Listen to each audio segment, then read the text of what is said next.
ito ay rated SPG. Striktong patnubay at gabay ng magulang ang kailangan. Maaaring may masiselang tema, lengguwahe, karahasan, sexual, horror o droga na hindi angkop sa mga... Dahil nahihirapan nga itong si Jasmine sa bagong ginagawa sa kanyang panggagamot sa Hong Kong. Hindi na nga ito kinaya ni Marge na makita ngang nahihirapan itong si Jasmine.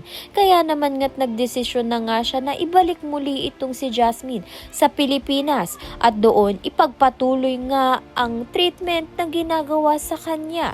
Subalit, nang bumalik nga siya sa mansyon ng mga Torrecampo, hinarap nga siya ng kanyang pamilya.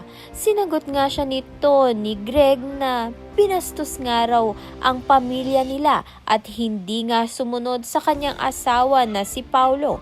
Nagkasagutan nga ang mag-asawa at ito ngang si Marge nga raw ang sumisira ng relasyon nila ni Paulo.